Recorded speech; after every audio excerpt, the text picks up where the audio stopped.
Quelles sont les régions les plus célèbres de l'histoire pour la découverte des perles naturelles? Nous commençons par la 5e place avec les côtes des Philippines et de l'Indonésie. Ces régions sont réputées depuis des siècles pour leur production de perles dorées et blanches naturelles. Les perles provenant de ces zones jouissaient d'une grande renommée sur les marchés chinois et arabes. En 4e position, nous trouvons les îles du Japon, en particulier la baie d'Ago. Avant l'apparition des perles de culture, au début du XXe siècle, les perles naturelles étaient récoltées sur les côtes japonaises. Plus tard, le Japon est devenu un pionnier dans l'élevage de perles grâce à l'innovation de Mikimoto Kokichi, qui a développé la technique de culture des perles artificielles. À la 3e place se trouve la mer Rouge. Les régions de Yanbu et Jeddah en Arabie Saoudite, ainsi que les côtes du Soudan étaient célèbres pour leur production de perles naturelles. Le commerce des perles y prospérait depuis l'époque pharaonique jusqu'à l'ère ottomane. En 2e position, nous avons les côtes de l'Inde et du Sri Lanka.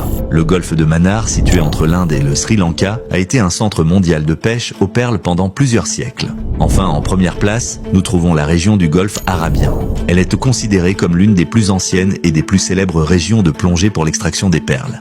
Bahreïn, le Koweït, Émirats arabes unis, le Qatar et Oman étaient d'importants centres de commerce de perles naturelles. Les perles du golfe Persique étaient parmi les plus précieuses au monde. Avant la découverte du pétrole, la plongée perlière constituait la principale source de revenus pour les habitants de cette région.